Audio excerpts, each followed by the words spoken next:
Baik, bismillahirrahmanirrahim. Assalamualaikum warahmatullahi wabarakatuh. Berjumpa lagi dengan saya Randy Arifia.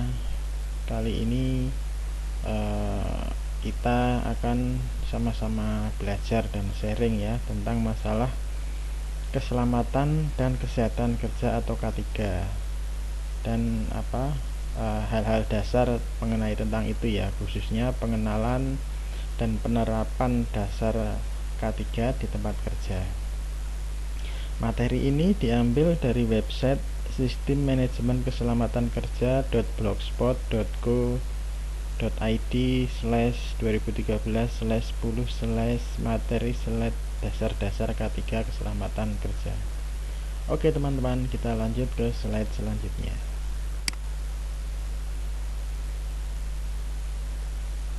Agak lambat ya. Oke lah, kita mulai dari yang pertama, dari lambang ya.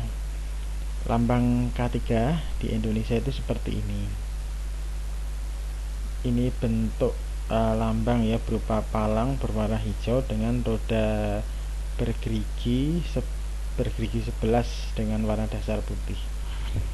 Artinya ada di sini ya, bahwa tanda palang itu menyatakan bebas dari kecelakaan dan penyakit akibat kerja. Tanda palang. Roda gigi mempunyai arti bekerja dengan kesegaran jasmani dan rohani. Arti warna putih ya, dasarnya ini putih, itu bersih dan suci. Sedangkan warna hijau sendiri artinya selamat, sehat dan sejahtera. Kemudian ada 11 roda gigi di sini. Itu adalah 11 bab di dalam Undang-Undang Nomor 1 Tahun 1970 ya, tentang keselamatan kerja. Kalau saya tidak salah, ini undang-undang tentang keselamatan kerja pertama ya di Indonesia yang dibuat oleh pemerintah. Kalau tidak salah ya, kalau salah mohon dikoreksi. Lanjut ke slide selanjutnya. Pengertian K3. Keselamatan dan kesehatan kerja dalam materi ini tuh dijelaskan oleh dua hal ya, secara filosofi oleh Mangkunegoro, menyatakan bahwa suatu pemikiran dan upaya untuk menjamin keutuhan dan kesempurnaan jasmani maupun rohani tenaga kerja ya, khususnya manusia pada umumnya, serta hasil karya dan budaya untuk menuju masyarakat adil dan makmur. Ini menurut Mangkunegara. Sedangkan menurut keilmuan, semua ilmu dan penerapannya untuk mencegah terjadinya kecelakaan kerja, penyakit akibat kerja atau PHK, kebakaran, peledakan, pencemaran lingkungan. Jadi sebuah K3 itu lebih tepatnya sebuah ilmu terapan ya, gabungan dari berbagai macam pengetahuan yang fungsinya itu untuk mencegah kecelakaan kerja dan seluruh tetek bengeknya, penyakit akibat kerja, kebakaran dan pencemaran dan lain-lain lah. Kira-kira begitu, yang mencegah efek negatif begitu. Lanjut. Nah, sekarang kita akan masuk ke dalam dasar-dasar hukum yang dasar-dasar penerapan ya, hukum penerapan K3 di tempat kerja. Yang pertama adalah Undang-Undang Nomor 1 Tahun 1970 tentang keselamatan kerja, yang menyatakan bahwa poin-poinnya ya ini ya, tempat di mana dilakukan pekerjaan bagi suatu usaha, adanya tenaga kerja yang bekerja di sana, dan adanya bahaya yang terjadi di tempat itu. Jadi ketika di sebuah lingkungan itu memenuhi 3 syarat ini, maka hukumnya wajib untuk diterapkan hukum tentang masalah prinsip-prinsip tentang K3 ini. Kemudian ada lagi perundang-undangannya, yaitu Permenaker Nomor 5 Tahun 1996 tentang Sistem Manajemen K3, menyatakan bahwa setiap perusahaan yang mempekerjakan 100 tenaga kerja atau lebih dan atau yang mengandung potensi bahaya yang ditimbulkan oleh karakteristik proses atau bahan produksi yang dapat mengakibatkan kecelakaan kerja seperti peledakan, kebakaran, pencemaran lingkungan, dan penyakit akibat kerja. Jadi dijelaskan juga menurut permen ini ya, nomor 5 tahun 96, kalau suatu lokasi ada yang bekerja 100 orang atau lebih dan mengandung potensi bahaya ya seperti peledakan, pencemaran lingkungan, kebakaran, dan lain-lain, ya harus menerapkan sistem manajemen K3. Selanjutnya Permenaker nomor 4 tahun 1987 tentang panitia pembinaan keselamatan dan kesehatan kerja atau P2K3. Tempat di mana ya menyatakan bahwa tempat di mana pengusaha atau pengurus mempekerjakan 100 orang atau lebih. 2. Tempat kerja di mana pengusaha mempekerjakan kurang dari 100 orang tetapi menggunakan bahan, proses, dan instalasi yang memiliki risiko besar akan terjadinya peledakan, kebakaran, keracunan, dan pencemaran radioaktif. Ya, jadi panitia kalau menurut Permenaker nomor 4 tahun 1987 ini, kalau ada pengusaha atau perusahaan yang mempekerjakan itu 100 orang atau lebih, wajib membentuk panitia K3 ya, panitia pembina K3. Atau kurang dari 100 orang tapi tempat itu mengandung atau prosesnya itu memiliki risiko besar ya, seperti peledakan, seperti peledakan, kebakaran, keracunan, dan radioaktif. Contohnya seperti pom bensin ya. Pom bensin itu walaupun yang kerja hanya beberapa orang, bahkan kurang dari 20 orang kadang, ya harus menerapkan ini, prinsip ini, membentuk panitia K3, karena di pom bensin itu kan pasti rawan kebakaran, rawan ledakan juga. Begitu ya kira-kira. Lanjut. Kemudian tujuan. Nah, tentu kenapa kita harus menerapkan keselamatan ya, sistem keselamatan kesehatan kerja ini kan tentu ada tujuannya. Berdasarkan Undang-Undang Nomor 1 tahun 1970 tentang keselamatan kerja, itu setidaknya K3 itu memiliki 3 tujuan, yaitu 1. Melindungi dan menjamin keselamatan setiap tenaga kerja dan orang lain yang berada di tempat kerja. 2. Menjamin setiap sumber produksi dapat digunakan secara aman dan efisien. Yang ketiga, meningkatkan kesejahteraan dan produktivitas nasional. Nah, inilah tujuannya. Nah, kok ada pertanyaan mungkin nanti ada begini begitu, kita akan jawab di slide selanjutnya. Lanjut. Nah, sekarang kita masuk apa yang disebut dengan insiden K3. Pengertian. Jadi insiden K3 itu pengertiannya adalah kejadian yang berkaitan dengan pekerjaan di mana cedera, penyakit akibat kerja atau PAK ataupun kefatalan atau kematian dapat terjadi, termasuk insiden ialah keadaan darurat. Kemudian kecelakaan kerja. Kecelakaan kerja adalah insiden yang menyebabkan cedera, penyakit akibat kerja ataupun kefatalan ya atau kematian.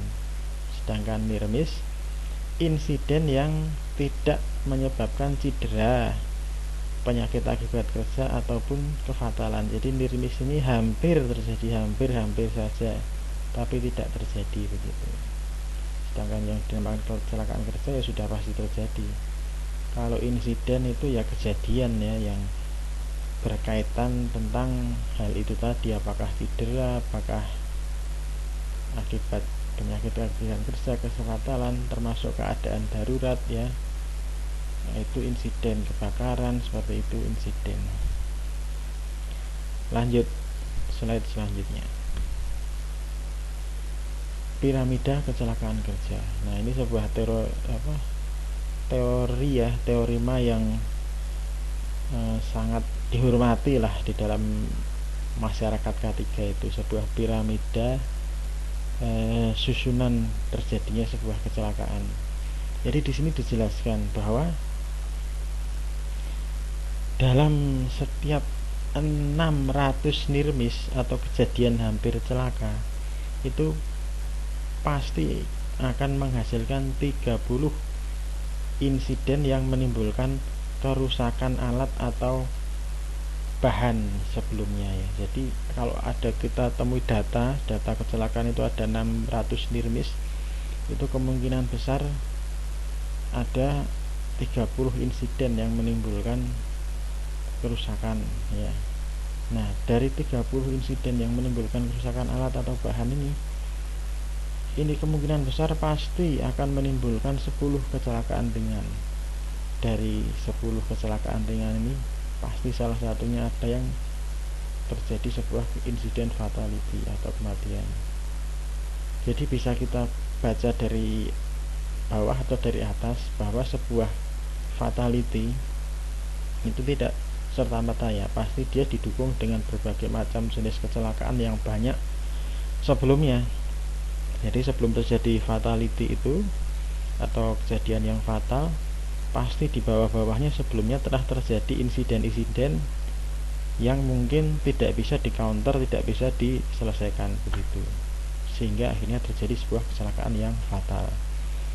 Apabila kecelakaan-kecelakaan ini yang di bawahnya ya, insiden-insiden yang di bawah ini bisa kita recovery, maka fatal ini kemungkinan besar juga tidak akan terjadi begitu.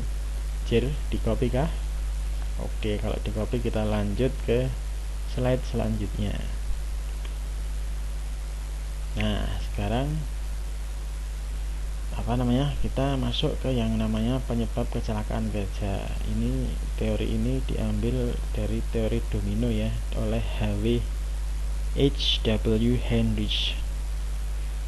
Sebuah kerugian itu didahului dengan kecelakaan kerja, penyebab langsung, penyebab tidak langsung, dan penyebab dasar. Kita bahas satu-satu.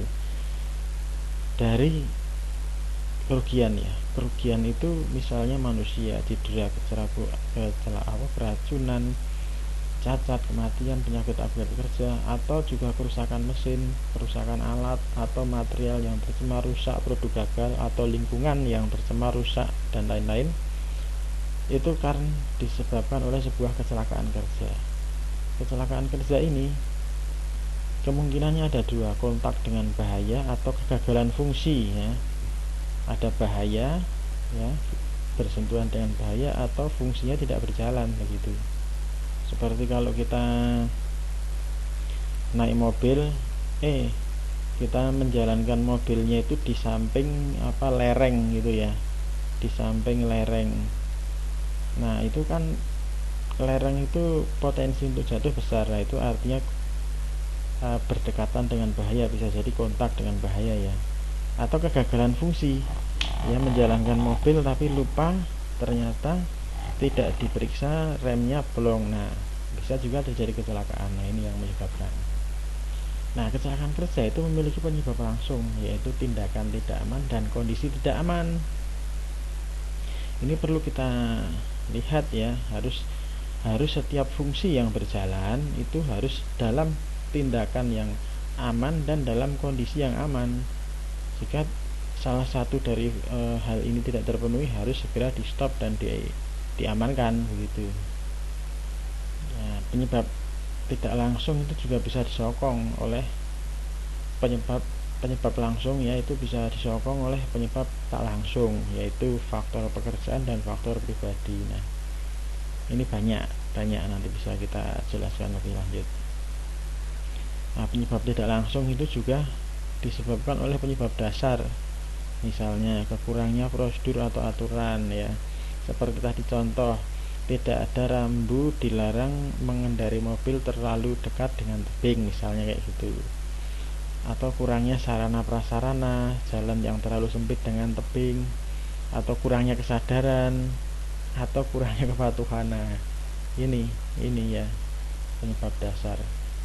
Dari penyebab ini salah satunya mungkin dia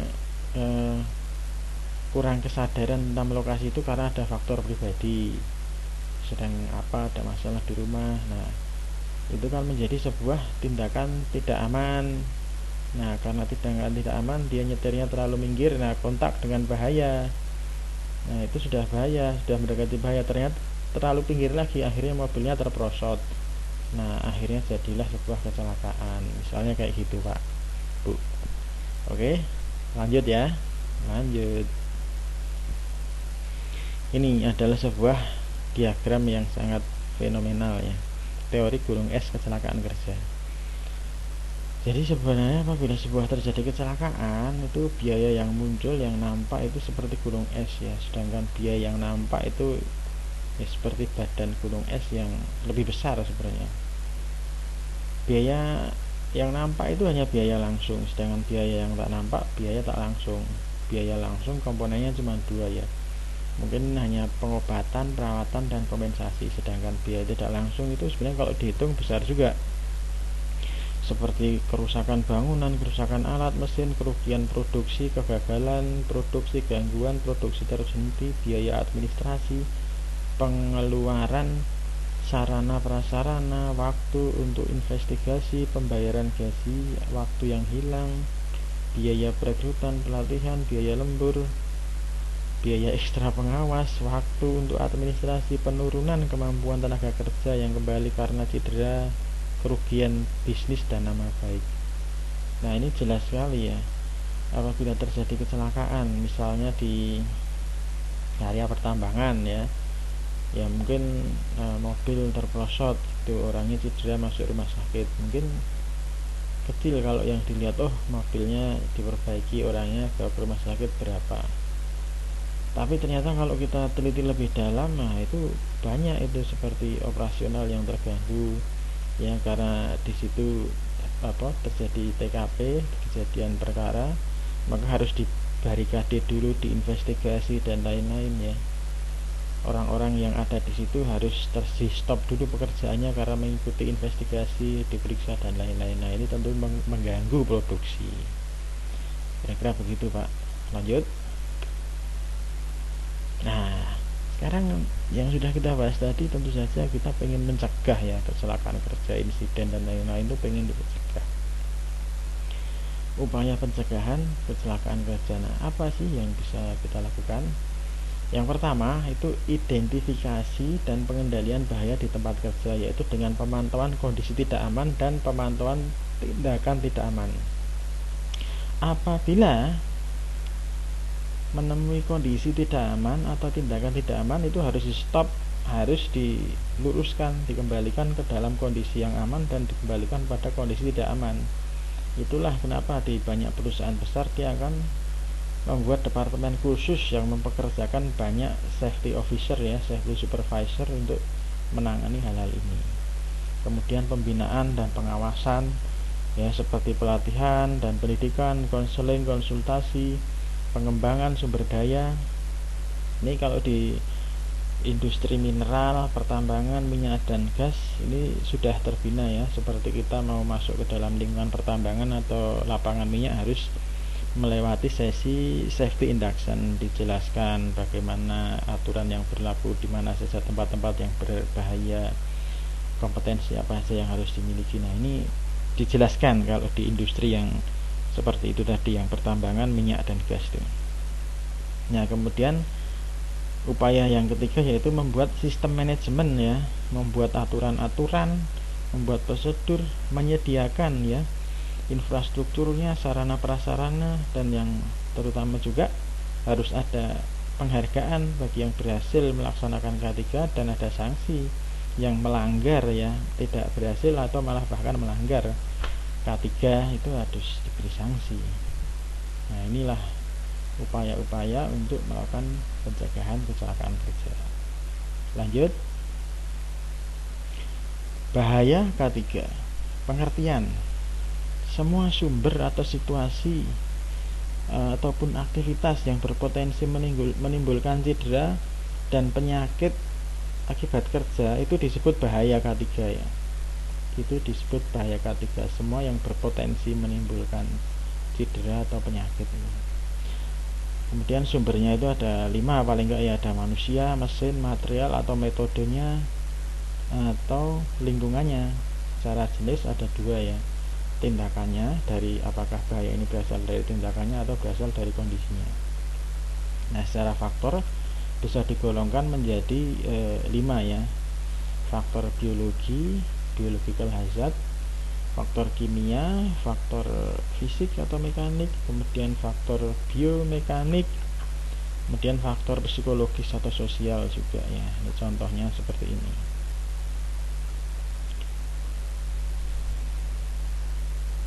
Oke, lanjut. Sekarang resiko K3. Pengertian, yaitu potensi kerugian yang bisa diakibatkan apabila terdapat kontak dengan suatu bahaya. Contohnya luka bakar, patah tulang, kram, asbetosis, dan sebagainya. Penilaian dan kategori. Penilaian antara lain frekuensi dengan nilai keparahan suatu resiko. Contohnya seperti ini, Pak. Ini rendah, sedang, tinggi, ekstrim. Kalau rendah itu perlu aturan prosedur rambu-rambu aja. Kalau sedang itu perlu tindakan langsung. Kategorinya ya, ini pengertian kategori ya. Kalau tinggi itu perlu perencanaan pengendalian. Nah, kalau ekstrim itu perlu perhatian manajemen atas. Ya, frekuensinya itu seberapa, keparahannya seberapa. Frekuensinya apakah sangat sering, sedang, jarang, atau sangat jarang. Kemudian keparahannya itu sangat ringan, sangat sedang, berat, atau sangat berat. Pengalaman saya dulu pernah mengerjakan sebuah proyek di Tanjung mana ya, pembangunan pembangkit listrik gitu. Ada yang frekuensinya itu sangat seringnya, yaitu terjepit, jari terjepit. Frekuensinya itu sangat sering dan itu dinilai sangat berat ya, karena seringkali itu menimbulkan jari putus begitu ya. Akhirnya ya digolongkanlah dalam kategori ekstrim ya, bahwa perlu perlu sangat ekstrim, maka perlu perhatian manajemen atas, sehingga dibuat keputusan lah dari pimpinan bahwa seminggu sekali itu harus ada ini finger pick ya, jadi foto bersama tapi harus kelihatan jarinya begitu. Kalau biasanya foto bersama kan orangnya muka senyum gitu aja, ini enggak, tapi foto bersama tapi harus kelihatan jarinya, dan setiap seminggu sekali harus dilaporkan tentang keutuhan organ itu oleh Departemen K3 begitu. Oke, itu sekedar info. Sekarang kita lanjut. Sekarang kita masuk ke dalam pengendalian risiko K3. Hierarki pengendalian risiko atau bahaya adalah sebagai berikut. Yang pertama, yang paling tinggi derajatnya itu adalah eliminasi atau menghilangkan bahaya. Yang namanya bahaya sebisa mungkin ya harus kita hilangkan, jangan sampai ada di lokasi itu ya. Contoh misalnya licin ya, lantai licin. Nah, lantai licin ini kan bahaya, kalau orang jalan bisa terpeleset, bisa jatuh. Nah, ini bagaimana? Ya licinnya itu harus kita hilangkan, dibersihkan, mungkin karena ceceran oli ya, kayak di bengkel itu ya, dibersihkan, dilap ya, mungkin dikasih material karet yang bisa menghambat mengurangi tingkat kelicinnya gitu. Itulah yang derajat paling tinggi itu bahaya harus dihilangkan. Kemudian pada level yang lebih rendah untuk pengendalian risiko K3 itu adalah substitusi, yaitu penggantian ya, penggantian mesin, alat, tempat, atau yang lain lah. Contoh misalnya mau bekerja di bawah tanah ya, tambang underground. Itu kan kalau zaman dulu orang masuk gitu ya, menggali-gali dan seterusnya. Nah ya diganti, supaya menghilangkan bahaya itu diganti dengan robot misalnya. Jadi kalau terjadi bahaya ya yang kena robotnya, tidak akan mengganggu orang, ya tidak akan mengenai orang, sehingga risikonya lebih kecil. Begitu. Selanjutnya perancangan atau rekayasa. Jadi sebuah sistem itu mungkin nggak bisa diapa-apakan ya, karena itu menghasilkan bahaya. Nah, itu harus direkayasa. Misalnya seperti genset ya, genset itu kalau yang ukuran besar itu akan mengeluarkan efek resiko bahaya yang lumayan berupa bising ya, tingkat kebisingan yang besar. Nah, itu direkayasa. Apakah dipindah di tempat yang jauh atau ditempatkan pada ruang kedap suara ya, dengan pengendalian terpisah, sehingga efek kebisingan tadi bisa dihilangkan, tidak lagi membahayakan manusia, seperti itu. Selanjutnya administrasi. Nah, administrasi itu prosedur, aturan, pelatihan ya. Ya seperti tadi saya jelaskan, mau masuk lingkungan minyak atau tambang batu bara harus safety induction dulu, harus memiliki simper ya, mengoperasikan alat atau unit itu harus orang yang sudah berkompetensi ya, sudah ikut pelatihan begitu. Nah, derajat yang paling rendah itu adalah alat pelindung diri. Ketika cara yang lain tidak bisa, akhirnya ya sudah, kita pakai alat yang bisa melindungi diri kita daripada efek bahaya tadi itu, seperti memakai air plug, memakai helm, memakai sepatu safety, memakai baju tahan api, dan lain sebagainya. Oke, kita lanjut. Nah, ini tentang budaya 5R. Ini sangat penting ya, karena dengan melakukan 5R ini potensi-potensi bahaya itu lebih bisa diminimalisir ya. Pengertian 5R itu adalah cara metode untuk mengatur, mengelola, mengorganisasi tempat kerja menjadi tempat yang lebih baik secara sustainable, berkelanjutan. Tujuannya ya pasti meningkatkan efisiensi dan kualitas kerja. Manfaatnya meningkatkan produktivitas karena pengaturan tempat kerja yang lebih efisien, meningkatkan kenyamanan karena tempat kerja selalu bersih dan luas, mengurangi bahaya di tempat kerja karena kualitas tempat kerja yang bagus, dan juga menambah penghematan karena menghilangkan pemborosan di tempat kerja. Lanjut. Nah, apa sih 5R tadi? 5R itu sebenarnya ringkas, rapi, resik, rawat, rajin ya. Ini sebenarnya pengindonesiaan dari teologi apa ya istilahnya ya, sistem Jepang ya.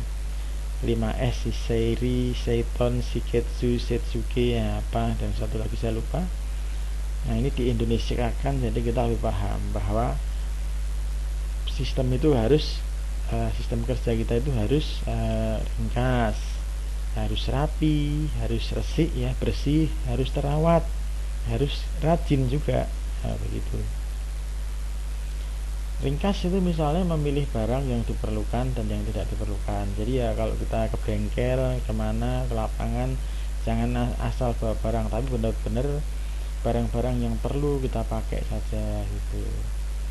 Kemudian barang-barang yang tidak perlu ya jangan, tidak perlu digunakan, simpan di gudang. Memilih barang yang rusak yang masih dapat digunakan ya, penting itu kan. Masa yang sudah rusak kita bawa untuk mengerjakan perbaikan di lapangan, tentu itu ya justru memberat-berati aja. Rapi, nah rapi jelas ya, tentu dengan kondisi yang rapi itu kondisi kita jadi lebih nyaman gitu dalam bekerja. Resik juga demikian. Nah, rawat ini adalah mempertahankan 3 kondisi di atas dari waktu-waktu. Sedangkan rajin ini yang paling sulit ya, mendisiplinkan diri untuk melaksanakan keempat hal di atas. Oke, kita lanjut. Ini adalah rambu-rambu di tempat kerja yang umumnya digunakan ya. Ini kebanyakan sepertinya di industri manufaktur ya, ada forklift, ada tanda kewajiban ya, susunan barang dengan rapi, tempat berkumpul, sarana keselamatan ya, tempat evakuasi master point, tempat tabung api, sarana fasilitas ya, ini tanda larangan, dilarang dioperasikan. Oke, lanjut. Ini label kemasan pada bahan beracun dan berbahaya T3 berdasarkan Global Harmonized System United Nations.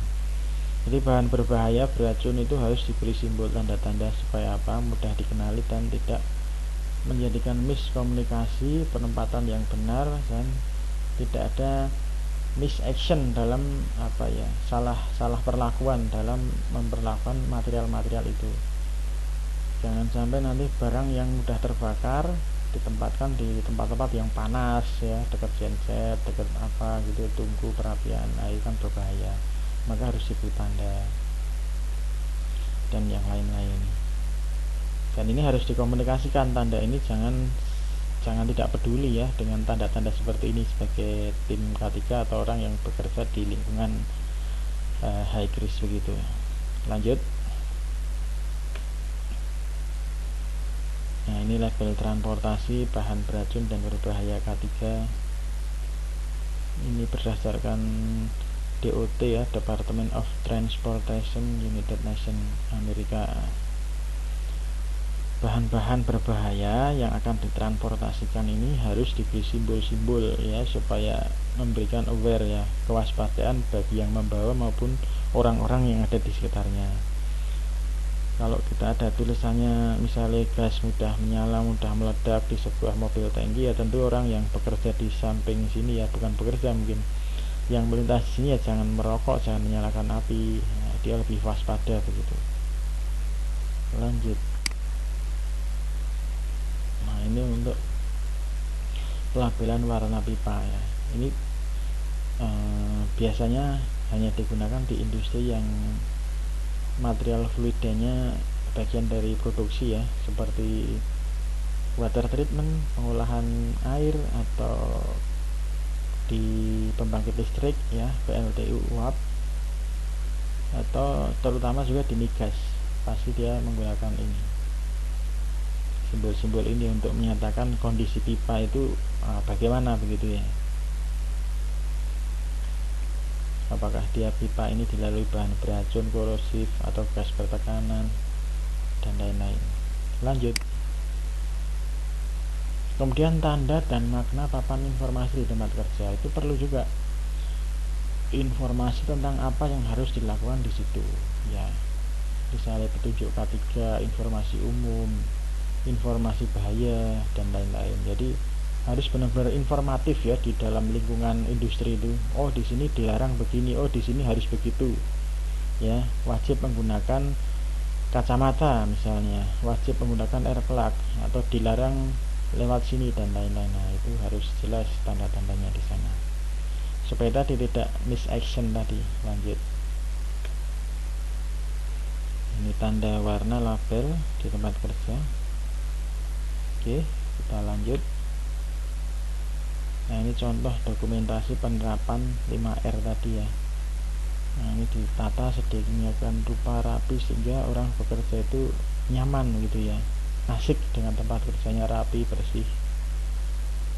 Coba bayangkan kalau di sini berceceran oli, nggak karuan, minyak, alat-alat ini berserakan, ya nggak rapi, orang udah males lihat kerjanya, akhirnya kerjanya tidak produktif. Oke, lanjut. Kemudian kita juga akan sharing ya soal lockout dan takeout. Apa sih lockout dan takeout itu? Lockout dan takeout itu adalah suatu prosedur untuk menjamin mesin ya atau alat berbahaya secara tepat telah dimatikan dan tidak akan menyala kembali sampai selama pekerjaan berbahaya ataupun pekerjaan perbaikan dan perawatan berlangsung sampai dengan pekerjaan itu berakhir. Jadi beberapa alat itu harus dalam kondisi tidak nyala ya, on off power ya, ketika sedang perbaikan atau pembenahan. Nah, itu harus benar-benar dimatikan, dan sistem yang untuk mematikan itu harus terkunci ya, dikunci oleh orang yang sedang bekerja di dalamnya. Prosedur umumnya seperti ini: 1. Mengidentifikasi sumber energi. 2. Mengisolasi dan mematikan sumber energi. 3. Mengunci dan memberi tanda bahaya pada sumber energi. 4. Memastikan efektif kembali isolasi sumber energi. Ya, jadi seperti ini, dikunci dia. Oke, lanjut. Izin bekerja, izin pekerjaan bahaya atau risiko tinggi. Izin kerja diperlukan untuk pekerjaan non rutin yang mengandung risiko atau bahaya di tempat kerja. Izin kerja bertujuan untuk memastikan bahwa semua kegiatan, kondisi, lokasi aman untuk dilangsungkan pekerjaan berbahaya atau berisiko tinggi tersebut. Pengurusan izin kerja dilaksanakan oleh tenaga kerja bersangkutan dengan petugas K3 perusahaan. Jadi ada pekerjaan-pekerjaan tertentu yang sifatnya tidak rutin dan berisiko tinggi, itu wajib mengajukan izin kepada perusahaan, dalam hal ini Departemen K3, agar di asesmen sebenarnya apakah layak atau tidak secara lingkungan, secara manpower dan lain-lain untuk melaksanakan pekerjaan tersebut. Ya, fungsinya untuk memastikan keamanan semuanya, ya, manusia dan alat dan lingkungan. Nah, ini contoh pekerjaannya: pekerjaan panas, pekerjaan ketinggian, listrik, ya, khususnya arus kuat atau galian, kemudian penggunaan alat berat, perbaikan tangki, perbaikan perpipaan, juga pekerjaan di ruang terbatas. Ini adalah pekerjaan yang sudah dinilai umum sebagai pekerjaan berisiko tinggi dan sifatnya non rutin, biasanya hanya spot-spot, dan biasanya sih umumnya di proyek, ya, seperti ini. Lanjut. Nah, sekarang kita mau menginjak pada masalah, bukan masalah, ya, perihal alat pelindung diri atau APD. APD itu adalah kelengkapan yang wajib digunakan saat bekerja sesuai dengan bahaya dan risiko kerja untuk menjaga keselamatan tenaga kerja sendiri maupun orang lain di tempat kerja tersebut. Jadi APD itu adalah alat pelindung diri, adalah kelengkapan yang wajib digunakan sesuai dengan bahaya dan risiko yang akan dihadapi, ya.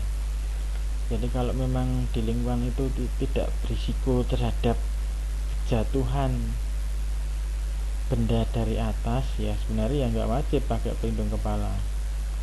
Kalau di tempat itu tidak ada resiko kebisingan, ya nggak wajib pakai air plug. Jadi harus disesuaikan dengan kebutuhan di sana. Begitu, Jer. Lanjut. Kemudian kita masuk ke dalam penyakit akibat kerja. Pengertiannya adalah penyakit akibat kerja adalah gangguan kesehatan baik jasmani maupun rohani yang ditimbulkan dan atau diperparah karena aktivitas kerja atau kondisi yang berhubungan dengan pekerjaan, begitu, ya.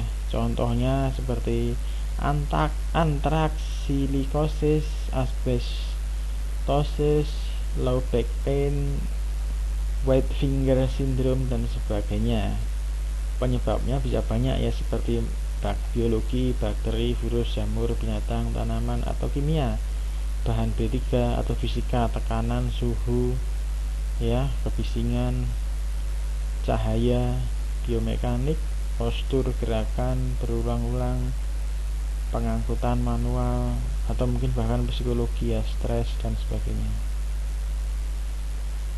Nah, pencegahannya: 1. Pemeriksaan kesehatan berkala, kemudian 2. Pemeriksaan kesehatan khusus, 3. Pelayanan kesehatan, dan 4. adalah penyedia sarana dan prasarana. Biasanya perusahaan yang potensi penyakit akibat kerjanya tinggi itu sudah menerapkan keempat pola pencegahan ini, ya. Oke, lanjut. Kesehatan kerja. Berdasarkan Joint ILO dan WHO Komite tahun 95 menyatakan kesehatan kerja itu adalah penyelenggaraan dan pemeliharaan derajat yang setinggi-tingginya dari kesehatan fisik, mental, dan sosial dari tenaga kerja pada semua pekerjaan. Pencegahan gangguan kesehatan pada tenaga kerja yang disebabkan oleh kondisi kerjanya, perlindungan tenaga kerja dari risiko akibat faktor-faktor yang mengganggu kesehatan, penempatan dan pemeliharaan tenaga kerja dalam suatu lingkungan kerja yang sesuai dengan kemampuan fisik dan psikologisnya, dan sebagai kesimpulannya merupakan penyesuaian pekerjaan kepada manusia dan manusia kepada pekerjaan. Jadi seperti itu ya, bekerja ternyata harus sesuai dengan manusianya. Makanya tadi kalau kita bekerja ada tes kesehatan dan lain-lain, itu akan melihat kesesuaiannya sebenarnya. Lanjut. Nah, ini kesehatan kerja lanjutannya ya, itu ada dasar hukumnya, ada banyak ini. Undang-Undang Nomor 1 Tahun 1970, Pasal 8, permen ini, permen itu, Kepnaker dan seterusnya. Nah, nanti bisa di pause, bisa dibaca sendiri. Kalau pengen cari di internet, di Google, nah ini sudah banyak. Oke, kita lanjut. Kesehatan kerja bagian terakhir. Ruang lingkupnya itu adalah satu penyelenggaraan pelayanan dan kesehatan kerja. Nah, itu harus ada sarananya, tenaga kesehatannya, organisasinya harus ada. Kemudian nomor 2, pelaksanaan pemeriksaan kesehatan tenaga kerja. Nah, seperti waktu mau masuk kerja di tes kesehatan, di tengah-tengah pekerjaan, setiap pergantian tahun itu juga ada, atau random ya, pengecekan kesehatan random dilaksanakan. Yang ketiga yaitu pelaksanaan P3K. P3K ini wajib ya, ada, nanti akan kita bahas pada video yang lain. Kemudian pelaksanaan gizi kerja, pemeriksaan gizi dan makanan tenaga kerja, kantin, catering, pengelola makanan tenaga kerja, pengelola dan tugas cateringnya. Gizi kerja harus dikelola, harus kontrol, harus di manage ya. Kemudian pelaksanaan pemeriksaan syarat-syarat ekonomi, ini juga harus diperiksa apakah bekerja sudah dalam kondisi ekonomi atau tidak. Yang keenam, pelaksanaan pelaporan. Nah, ini harus dilaporkan, ini apa yang telah ditemukan dari pelayanan kesehatan, pemeriksaan kesehatan, penyakit akibat kerja, itu harus di-record dan dilaporkan. Oke, lanjut. Ini adalah kita mulai masuk pada masalah tanggap darurat. Pengertian keadaan darurat, keadaan sulit yang tidak diduga yang memerlukan penanggulangan segera supaya tidak terjadi kecelakaan. Ruang lingkupnya, kebakaran yang gagal dipadamkan, regu pemadam kebakaran perusahaan, 2 peledakan, 3 kebocoran gas, cairan atau material berbahaya yang tidak dapat diatasi dalam waktu singkat. 4 keracunan, 5 bencana alam, 6 perampokan, kemudian 7 ancaman bom, ternyata masuk tanggap darurat ya di sini ya. 8 demonstrasi huru-hara, 9 huru-hara itu masuk dalam ruang lingkup tanggap darurat. Bagaimana pelaksanaan tanggap darurat secara umum? Setidaknya di sini dijelaskan ada 6 ya tindakan ya. Yang pertama yaitu mematikan atau menghentikan seluruh proses. Ya, proses produksi, proses mesin, aktivitas kerja harus berhenti ketika kita temui salah satu dari 9 ruang lingkup keadaan darurat tadi. Kemudian nomor 2-nya segera menuju titik evakuasi dengan mengikuti jalur evakuasi darurat. 3 selamatkan aset yang mungkin diselamatkan ya, dokumen, laptop atau apa yang lain diselamatkan. 4 tetap tenang dan cepat bertindak. 5. Informasikan kepada petugas tanggap darurat ya, emergency response team, apabila ada rekan yang masih tertinggal atau terperangkap atau terluka. 6. Tetap di area aman hingga ada instruksi dari petugas yang berwenang. Nah, inilah emergency response plan ya, yang umum ya, itu minimal seperti ini. Jadi tanggap darurat pengertiannya adalah ini keadaan yang ya sulit, tidak terduga, yang memerlukan penanggulangan segera supaya tidak terjadi kecelakaan. Ruang lingkupnya apa? Setidaknya di sini dijelaskan ada 9 ya. Ada 9 ya, salah satu dari ini berarti kondisi darurat ini. Oke, saya pilih kita lanjut. Nah, sekarang kita menginjak pada materi api dan kebakaran. Api itu adalah suatu reaksi kimia oksidasi ya, reaksi cepat yang terbentuk dari 3 unsur, panas, oksigen, dan bahan mudah terbakar yang menghasilkan panas dan cahaya. Sedangkan pengertian kebakaran sendiri adalah nyala api kecil maupun besar pada tempat, situasi, dan waktu yang tidak dikehendaki, yang sifatnya merugikan dan pada umumnya sulit dikendalikan. Begitu. Nah, ini adalah segitiga api. Api itu terbentuk bisa nyala itu kalau menurut teori ini ada 3 yang harus bersatu ya, panas ya, bahan ya, fuel sebenarnya bahan mudah terbakar, dan oksigen atau udara ya. Tentu saja semuanya pada konsentrasi yang cukup ya, pada konsentrasi yang cukup.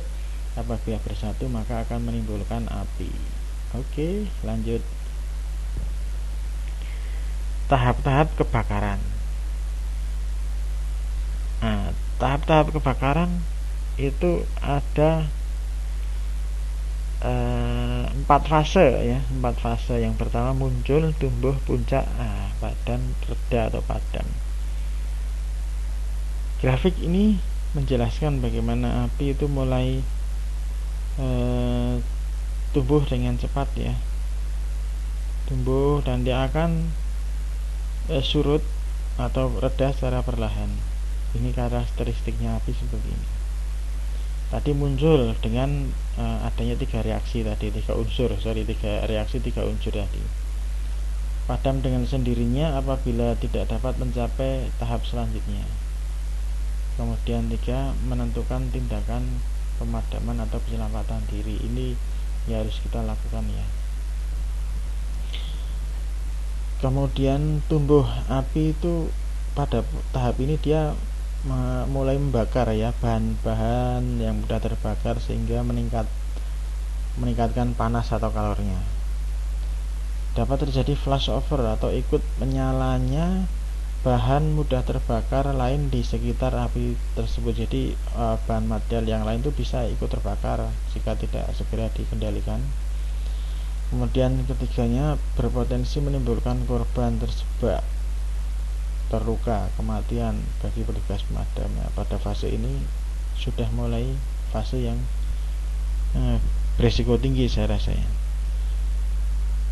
Kemudian fase puncak yaitu semua bahan mudah terbakar atau menyala.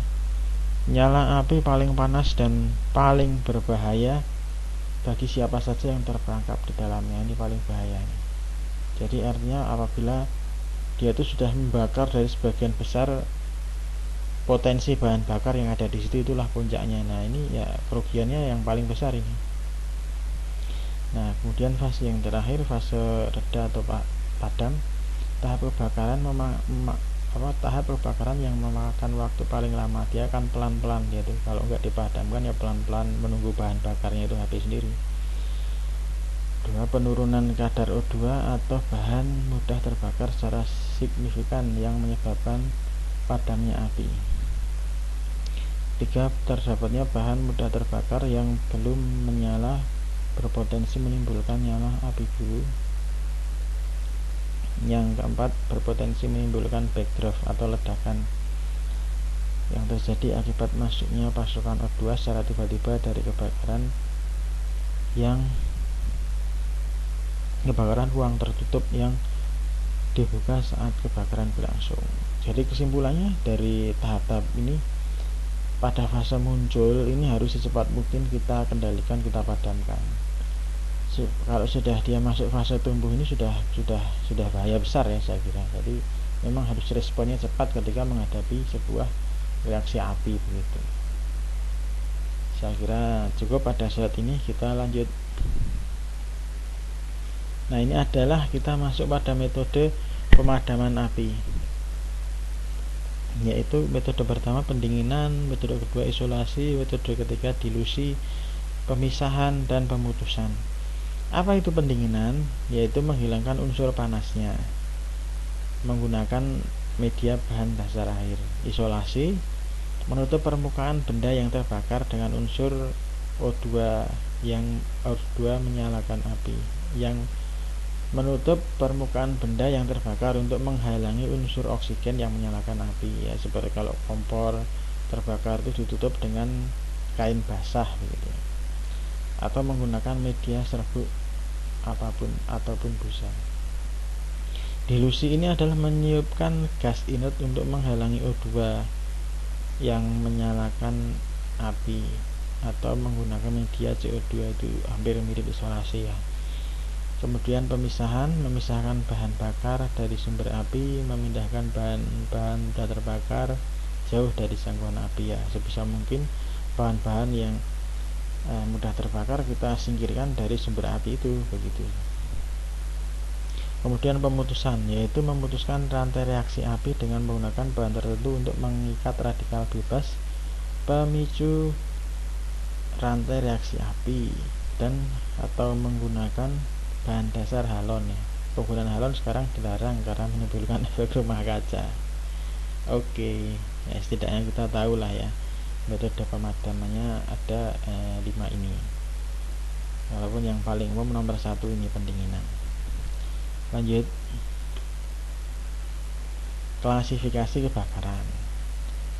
Pada slide ini kita akan membahas ya klasifikasi kebakaran, kelas kebakaran, dan media pemadamnya. Kelas A, B, C, D, E, K ya. Kelas A itu adalah padat atau non logam. Itu media pemadamnya dengan air, uap air, serbuk kimia atau busa, misalnya kayu gitu ya, itu padat non logam. Kemudian kelas B itu kebakaran yang disebabkan oleh gas atau uap atau cairan kimia. Misalnya kebakaran di kilang minyak, kebakaran di storage tank storage tank crude oil. Nah, ini harus menggunakan CO2 atau busa. Kemudian kelas C itu kebakaran akibat aliran listrik, kelas C itu logam, kelas E itu bahan radioaktif ya. Kalau bahan radioaktif sendiri sampai sekarang memang belum diketahui secara spesifiknya. Kemudian K itu bahan masakan ya. Ini adalah media pemadamnya. Ini klasifikasi ini diambil dari sumbernya, itu adalah National Fire Protection Association ya, NFPA Amerika. Oke, lanjut. Kita akan masuk pada slide tabung pemadam atau APAR ya, alat pemadam api ringan. APAR, alat pemadam api ringan, itu adalah alat yang ringan ya, serta mudah dilayani untuk satu orang untuk memadamkan api pada mula terjadi kebakaran. Jadi ya pada mula aja, kalau kecil-kecil aja sebenarnya. Ini adalah bentuk APAR secara umum ya, ada bagian-bagiannya, ada tuas di sini, ada pin ya, ada manometer untuk mengetahui tekanan material pemadam yang di dalam, ini selang, dan ini nozzle. Sebenarnya ini sendiri disebut tangki ya, yang untuk menyimpan bahan pemadamnya ini. Nah, ini masangnya harus ada tanda seperti ini. Di lokasi dia ditempatkan ada lokasi ini, dan diberi simbol merah ini. Kalau dia di tiang atau di mana supaya mudah langsung diketahui ya, ada simbol merah ini seperti pita ini. Petunjuk penggunaannya secara umum ada 4 langkah aja. Tarik pin kunci ini, lepaskan, arahkan selang ke api ya, ini diarahkan ke api, kemudian tekan tuas pegangan ya, tekan ini tuas pegangan ditekan sehingga dia akan nyemprot gitu ya material pemadamnya itu. Nah, sapukan secara bersih ya, disapukan semprotkan ke bagian yang terbakar tadi. Oke, seperti itu. Lanjut. Nah, sekarang kita masuk ke jenis-jenis tabung pemadam api ringan atau APAR. Seperti yang sudah dijelaskan tadi berdasarkan NFPA ya, berdasarkan kelasnya itu ada kelas A, B, C, D, K, dan juga kelas kombinasi. Ini disesuaikan untuk memadamkan jenis-jenis kebakaran sesuai kebutuhannya ya, sesuai bidangnya. Kemudian berdasarkan media pemadamnya itu ada APAR air, ada APAR uap, APAR busa, APAR serbuk kimia kering, CO2 dan lain-lain.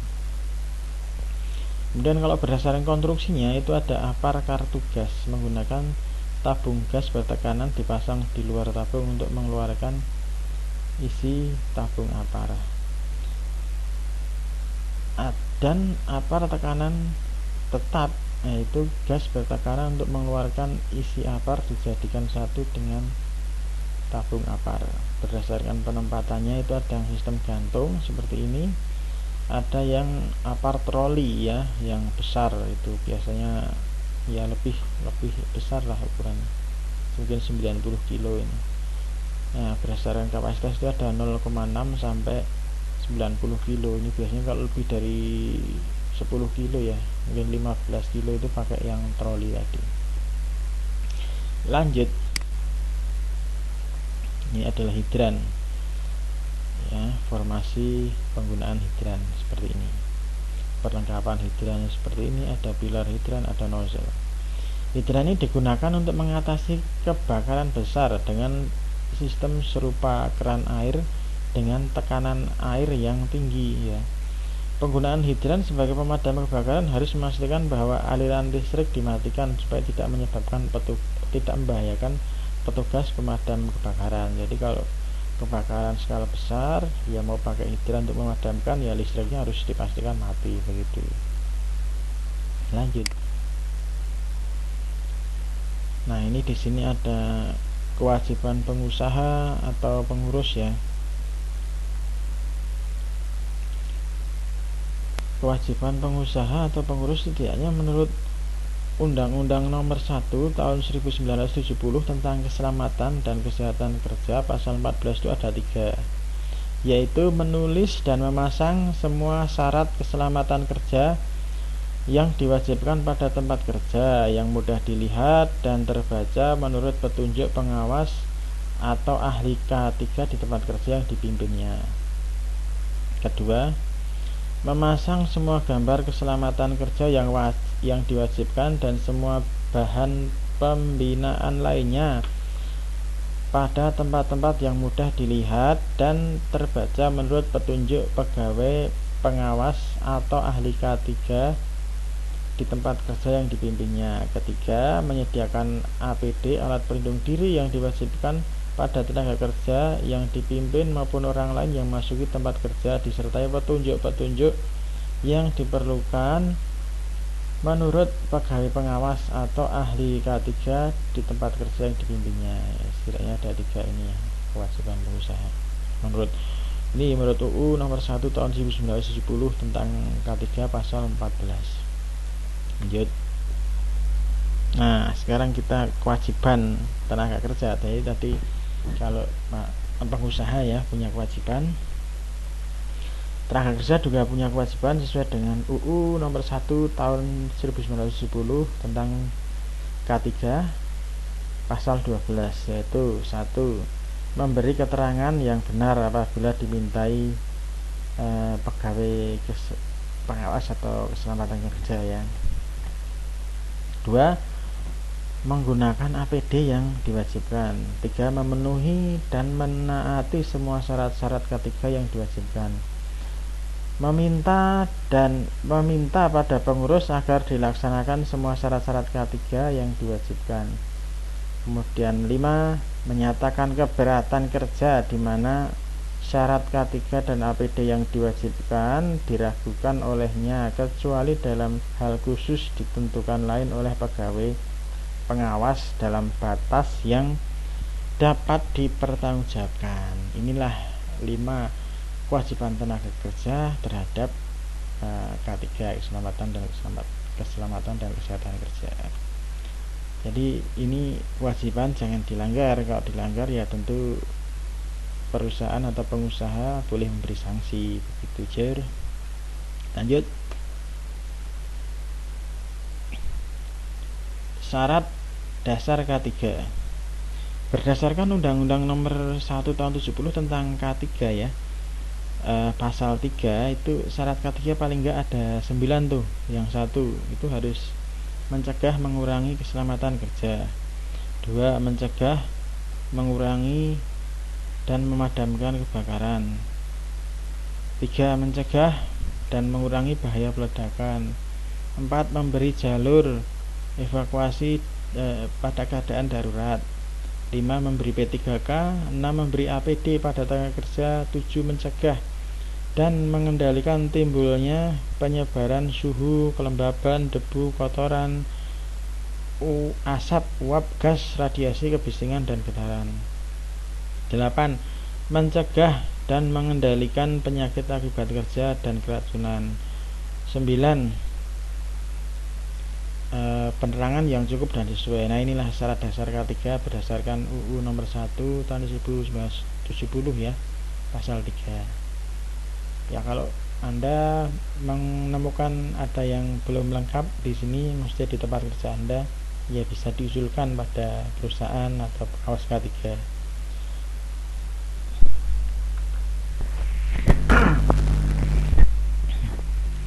Oke, lanjut. Nah, ini K3. Ini masih lanjut ya pasal 3 tadi. Pasal 3 UU Nomor 1 Tahun 1970 ya, itu syarat dasar K3 itu suhu dan kelembapan udara yang baik. Kemudian 11, menyediakan ventilasi yang cukup, memelihara kebersihan, kesehatan, dan ketertiban, keserasian tenaga kerja, peralatan, lingkungan, cara proses kerja. Kemudian nomor 14 ya, mengamankan dan memperlancar pengangkutan manusia, binatang, tanaman, dan barang ya, mengamankan memelihara segala jenis bangunan, mengamankan, memperlancar bongkar muat, perlakuan penyimpanan barang, mencegah terkena aliran listrik berbahaya, menyesuaikan dan menyempurnakan keselamatan pekerjaan yang risikonya bertambah tinggi. Nah, ini lanjutan yang tadi ya. Ternyata syarat K3 ada banyak, ada 18 poin ya. Jika saudara-saudara, teman-teman menemukan hal-hal yang menyimpang, tentu saja bisa diusulkan kepada pimpinan, kepada petugas K3 agar diperbaiki, dipenuhi gitu. Misalnya bekerja kok ternyata di kantornya ventilasinya nggak cukup atau pengap, nah ini bisa disampaikan. Atau dia itu sebagai driver ya, bekerja sebagai driver, ternyata di dalam kabin mobilnya atau truknya itu suhunya, kelembabannya buruk, itu juga bisa didiskusikan, disampaikan bagaimana supaya AC-nya diperbaiki atau ditambah freonnya, atau bagaimana rekayasa yang lain supaya suhu dan kelembaban di kabinnya itu bisa nyaman untuk dia bekerja, begitu, dan lain sebagainya. Lanjut. Oke, terima kasih, sampai di sini sudah selesai. Saya Randy Arifia, sangat berterima kasih teman-teman, Bapak Ibu sudah mau